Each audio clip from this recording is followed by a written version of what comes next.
बहुत बुलवाए कराम आज समाज को तमाम को उसका मालिक ಕನ್ನಡ ಚಳವಳಿ ವಾತಾವರಣ ಪಕ್ಷ ಈಗ ನಿಮ್ಮ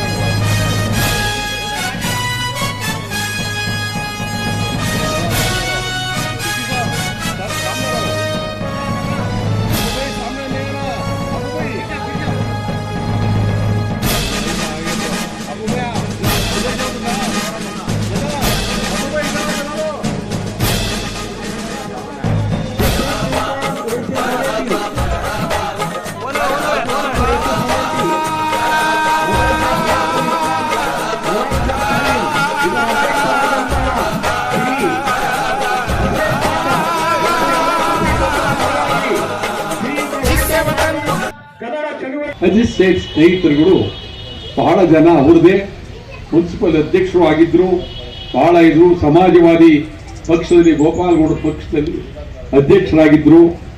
ಅವರ ನಿಧನ ದಿನ ಬಂದೆ ನಾನು.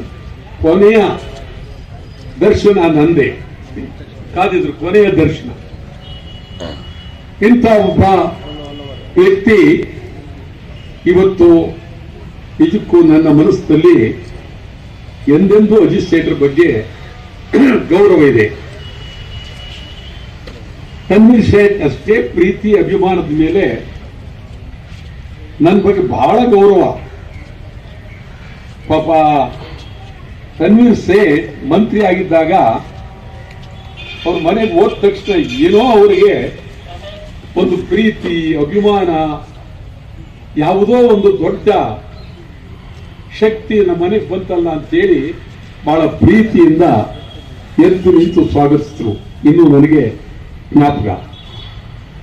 ಈ ಸಮಾರಂಭಕ್ಕೆ ಬರಬೇಕು, ಟಿಪ್ಪು ಸುಲ್ತಾನ್ರವರ ಹುತಾತ್ಮ ದಿನಾಚರಣೆ ಬರಬೇಕು ಅಂತೇಳಿ ನನ್ನ ಪಕ್ಕದಲ್ಲಿ ಕೂತಿರ್ತಕ್ಕಂಥ ಮಹನೀಯರು ಸೂಚಿ ವಾಲಿಬಾಲ್ ಬಹಳ ರೈಟ್, ವೆರಿ ಗುಡ್. ಇವರೆಲ್ಲರೂ ಬೆಂಗಳೂರಿಗೆ ಬಂದು ಈ ಸಮಾರಂಭಕ್ಕೆ ಬರಬೇಕು ಅಂತ ಹೇಳಿ ನನ್ನ ಕರೆದ್ರು. ನಾನೇನು ಬೇರೆ ಮಾತೇ ಆಡಲಿಲ್ಲ. ಬರ್ತೀನಿ ಎಷ್ಟೊತ್ತಿಗೆ ಏನು ಅಷ್ಟೇ, ಬೇರೆ ಮಾತಾಡಲಿಲ್ಲ. ನೀವು ಹೇಗೆ ಮಾಡ್ತೀರಿ ಏನು ಮಾಡ್ತೀರಿ ಅವ್ಯಾವು ನಾವು ಬೇಕಾಗಿಲ್ಲ. ಟಿಪ್ಪು ಸುಲ್ತಾನರ ಬಗ್ಗೆ ನಾವು ಒಂದು ಪವಿತ್ರವಾದ ಕೆಲಸವನ್ನು ಮಾಡ್ತಾ ಇದ್ದೀರಿ ಅಂತೇಳಿ ನನಗೆ ಬಹಳ ಸಂತೋಷ ಆಯಿತು. ಇಲ್ಲಿ ಬಂದ ಮೇಲೆ ವೇದಿಕೆ ಮೇಲೆ ಕೊಡ್ತಿರ್ತಕ್ಕಂಥ ಎಲ್ಲರೂ ಬಹಳ ಅತ್ಯಂತ ಗೌರವಾನ್ವಿತ ವ್ಯಕ್ತಿಗಳು. ಇವರು ನೋಡಿದಾಗ ನನಗೆ ಬಹಳ ಗೌರವ ಬಂತು, ಪ್ರೀತಿ ಬಂತು, ಅಭಿಮಾನ ಬಂತು. ನಮ್ಮ ಸ್ವಾಮಿಗಳು ಬಹಳ ಚೆನ್ನಾಗಿ ಮಾತಾಡಿದ್ರು. ಅವರು ಒಂದು ಮಾತು ನನಗೆ ನನ್ನ ಮಠ ಕಟ್ಟೋದಕ್ಕೆ ಮುಸಲ್ಮಾನರೇ ಜಾಗ ಕೊಟ್ಟರು ಅಂತ ಹೇಳಿದ್ರು. ನಿಜಕ್ಕೂ ಎಂತ ಆದರ್ಶ, ಎಂತ ಪವಿತ್ರ ಇದು. ಟಿಪ್ಪು ಸುಲ್ತಾನ್ರ ಬಗ್ಗೆ ನಾನು ಮೊಟ್ಟ ಮೊದಲು ಕರ್ನಾಟಕದಲ್ಲಿ ಟಿಪ್ಪು ಸುಲ್ತಾನ್ ಜನ್ಮ ದಿನಾಚರಣೆಯನ್ನ ಆಚರಣೆ ಮಾಡಿದವರು ಮೊಟ್ಟ ಮೊದಲು ವಾಟಾಳ್ ನಾಗರಾಜ್. ಸುಮಾರು ವರ್ಷಗಳ ಕಾಲ ಬೆಂಗಳೂರಿನಲ್ಲಿ ಅವರ ಅರಮನೆಯ ಮುಂದೆ, ಅರಮನೆಯ ಒಳಗಡೆ ಸಮಾರಂಭಗಳನ್ನು ಮಾಡಿದ್ದೇವೆ.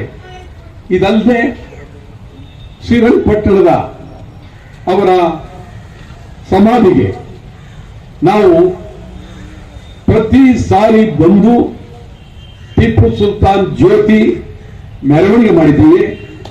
ಟಿಪ್ಪು ಸುಲ್ತಾನ್ರವರ ಒಂದು ಪುಣ್ಯ ಸಮಾಧಿಗೆ ಪುಷ್ಪ ನಮನವನ್ನು ಅರ್ಪಿಸಿದ್ದೇವೆ. ಪ್ರತಿ ಸಾರಿ ನನಗೆ ಇತಿಹಾಸದಲ್ಲಿ ನೋಡಿದಾಗ ಟಿಪ್ಪು ಸುಲ್ತಾನ್ ಈ ದೇಶದ ಮಹಾವೀರ.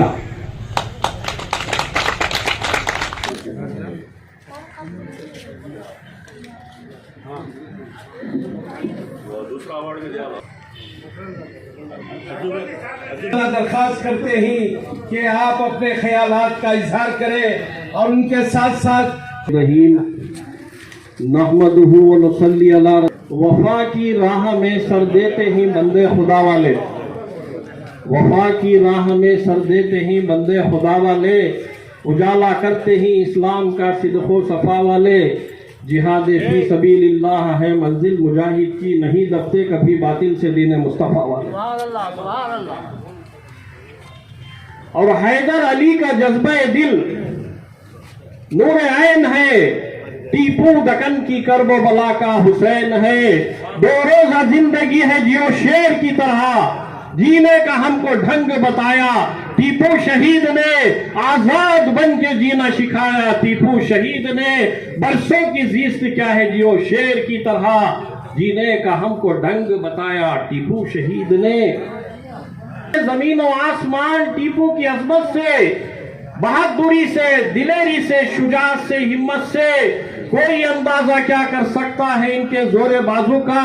निगाहे मर्द मोमिन से बदल जाती हैं तकदीरें, जो हो ज़ौक़े यकीन पैदा तो कट जाती हैं जंजीरें। अज़ीज़ान मोहतरम, आज हम और आप यहाँ ये मैसूर की सरजमीन, ये वो श्रीरंगापट्टनम और मैसूर की मुक़द्दस सरजमीन है जहां पर एक अल्लाह के वली का खून अपनी वतन की आजादी के लिए बहा है। ये वो मुक़द्दस जमीन है रियासत कर्नाटक की। अज़ीज़ान मोहतरम, आशिक़ाने टीपू सुल्तान हजरत टीपू शहीद रहमतुल्लाह अलैह को अल्लाह तबारक व तआला ने 4 दर्जों पर फायज किया, 4 दर्जों पर फायज किया हजरत टीपू सुल्तान शहीद रहमतुल्लाह अलैह। विलायत, शहादत। बहुत से लाइल्म लोग जाहिला ने मुतलक ये कहते हैं कि टीपू सुल्तान कब से वली है। क्या वो बड़े होकर मुत्तकी, परहेजगार, इबादत गुजार बनने के बाद वली थे?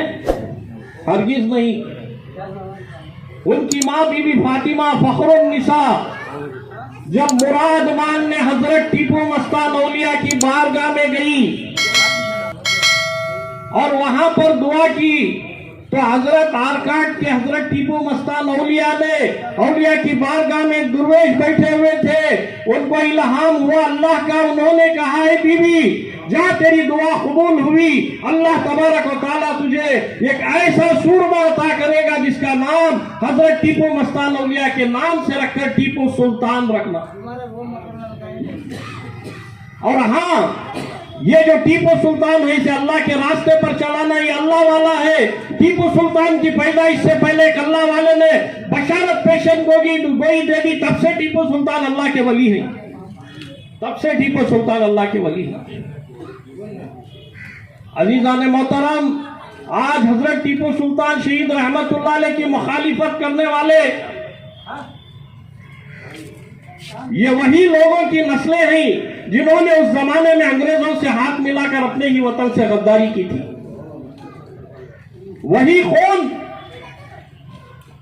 वही खून की बदबू आज हर तरफ फैलती हुई नजर आ रही है। कभी गांधी जी की तौहीन, कभी बाबा साहेब अंबेडकर की तौहीन, कभी हजरत टीपू सुल्तान शहीद की तौहीन, कभी दस्तूर हिंद की मुखालिफत में बयानात, कभी मजहब के नाम पर फसादात।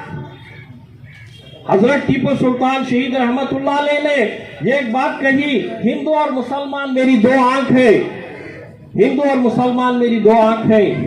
हजरत टीपू सुल्तान शहीद रहमतुल्लाह अलैह की अजीम कुर्बानी क्या हिंदुस्तान भर के इंग्लिस्तान, बल्कि नासा का अमेरिका हो, मिसाइल टेक्नोलॉजी हो, रॉकेट टेक्नोलॉजी हो, या फिर जो भी ये इजादात हो, हजरत टीपू सुल्तान शहीद रहमतुल्लाह अलैह को फख्र के साथ याद किया जाता है।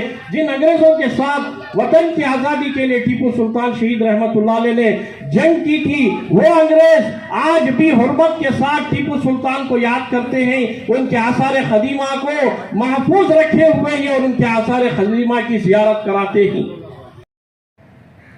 इस तकरीब को उर्स शरीफ की फ़ातह मैसूर, फ़ातह कर्नाटक, फ़ातह हिंदुस्तान,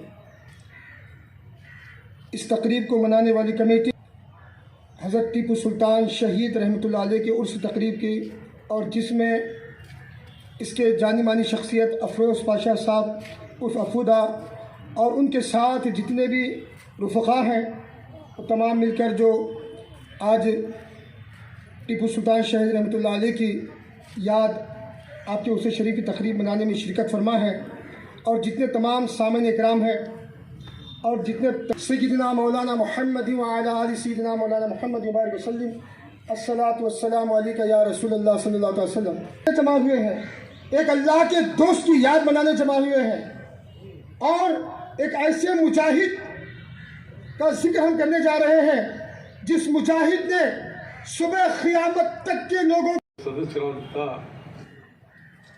ತನ್ವೀರ್ ಶೇಖ್ ಅವರೇ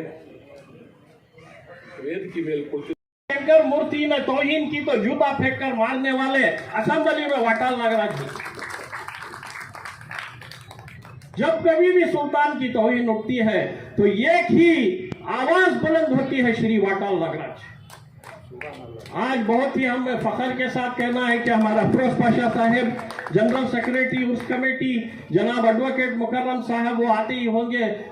ಟಿಪ್ಪು ಸುಲ್ತಾನ್ ರವರ ಹುತಾತ್ಮ ದಿನಾಚರಣೆಯನ್ನ ಆಚರಿಸಲಿಕ್ಕೆ ಆಗಮಿಸಿರ್ತಕ್ಕಂಥ ಕರ್ನಾಟಕದ ನಿತ್ಯ ಶಾಸಕರು, ನಿತ್ಯ ಮಂತ್ರಿಗಳು ವಾಟಾಳ್ ನಾಗರಾಜರವರು, ಕನ್ನಡದ ಕ್ರಾಂತಿಕಾರಿ ಮಹನೀಯರೊಬ್ಬರು ಈ ಹುತಾತ್ಮ ದಿನಾಚರಣೆಯ ಸಂದರ್ಭದಲ್ಲಿ ಉಪಸ್ಥಿತರಿದ್ದಾರೆ. ಅವರಿಗೆ ಗೌರವ ನಮನಗಳನ್ನು ಸಲ್ಲಿಸುತ್ತಾ, ಮತ್ತು ಈ ಮೈಸೂರು ಭಾಗದ ಟಿಪ್ಪು ಸುಲ್ತಾನ್ ಅಂತಲೇ ಹೆಸರುವಾಸಿಯಾಗಿರ್ತಕ್ಕಂಥ ಶ್ರೀ ತನ್ವೀರ್ ಸೇಠ್ ಸಾಬ್ರವರಲ್ಲಿ, ಸರ್ಕಾಜಿ ಸಾಬ್ರವರಲ್ಲಿ, ಹಜರತ್ ಖ್ವಾಜಾ ಅಜ್ಮಲ್ ಚಿಶ್ತಿಯವರು, ಇನ್ನು ಉಳಿದಂತಹ ಎಲ್ಲ ಸೂಫಿ ಸಂತರು, ಎಲ್ಲ ಗಣ್ಯರು, ಎಲ್ಲ ಪತ್ರಕರ್ತ ಮಾಧ್ಯಮದ ಮಿತ್ರರು, ನಿಮ್ಮೆಲ್ಲರಿಗೂ ಅನಂತ ನಮಸ್ಕಾರಗಳು. ಬಂಧುಗಳೇ, ಈ ಭೂಮಿ ಆಗಾಗ್ಗೆ ಮಹಾತ್ಮರನ್ನ, ಒಳ್ಳೊಳ್ಳೆ ವ್ಯಕ್ತಿಗಳನ್ನು ಈ ಭೂಮಿ ಮೇಲೆ ಹುಟ್ಟಿಸ್ತಾ ಇರುತ್ತೆ. ಈ ಭೂಮಿ ಮೇಲೆ ಕರ್ನಾಟಕದ ಸಂಸ್ಕೃತಿಯನ್ನು, ಗೌರವವನ್ನು, ಆಚಾರ ವಿಚಾರಗಳನ್ನು ಅವರು ಬದುಕಿರುವಂಥ ಸಂದರ್ಭದಲ್ಲಿ ಉಳಿಸಿದ್ದಾರೆ. ಮೈಸೂರು ಸಂಸ್ಥಾನವನ್ನು ವಿಸ್ತರಣೆ ಮಾಡಿದಂತಹ ಕೀರ್ತಿ ಹಜರತ್ ಟಿಪ್ಪು ಸುಲ್ತಾನ್ರವರಿಗೆ ಸಲ್ಲುತ್ತೆ. ಹಜರತ್ ಟಿಪ್ಪು ಮುಂಚೆ ಮೈಸೂರು ಸಂಸ್ಥಾನ ಹೆಚ್ಚು ವಿಸ್ತಾರವಾಗಿರಲಿಲ್ಲ. ಕೇವಲ ಬೆಂಗಳೂರು, ಮೈಸೂರು ಅಷ್ಟೇ, ಈ ದಕ್ಷಿಣ ಕರ್ನಾಟಕವನ್ನು ಅಷ್ಟೇ ಆವರಿಸಿಕೊಂಡಿತ್ತು. ಹಜರತ್ ಟಿಪ್ಪು ಸುಲ್ತಾನ್ರವರು ಬಂದ ಮೇಲೆ ಕೇರಳ, ತಮಿಳುನಾಡು, ಆಂಧ್ರ ಪ್ರದೇಶ, ಉತ್ತರ ಕರ್ನಾಟಕ ಮುಂತಾದಂತಹ ಎಲ್ಲ ಭಾಗಗಳನ್ನು ಕೂಡ ಗೆದ್ದು ಮೈಸೂರು ಸಂಸ್ಥಾನಕ್ಕೆ ಕೊಟ್ಟಂತಹ ಒಂದು ಕೀರ್ತಿ ಹಜರತ್ ಟಿಪ್ಪು ಸುಲ್ತಾನ್ರವರಿಗೆ ಸಲ್ಲುತ್ತೆ. ಹಜರತ್ ಟಿಪ್ಪು ಸುಲ್ತಾನ್ರವರು ಬರಲಿಲ್ಲ ಅಂತ ಹೇಳಿದರೆ ಮೈಸೂರು ಸಂಸ್ಥಾನ ಒಂದು ಚಿಕ್ಕ ಸಂಸ್ಥಾನವಾಗಿ ಉಳ್ಕೊಳ್ತಿತ್ತು. ಟಿಪ್ಪು ಸುಲ್ತಾನ್ರವರು ಬಂದ ಮೇಲೆ ನಮ್ಮ ಮೈಸೂರಿನ ಒಂದು ಸಂಸ್ಥಾನ ಹೆಚ್ಚು ವಿಸ್ತಾರವಾಗಿ ದಕ್ಷಿಣ ಕರ್ನಾಟಕ ಅಷ್ಟೇ ಅಲ್ಲ, ಉತ್ತರ ಕರ್ನಾಟಕ ಅಷ್ಟೇ ಅಲ್ಲ, ದಕ್ಷಿಣ ಭಾರತವನ್ನೇ ಆವರಿಸಿಕೊಂಡು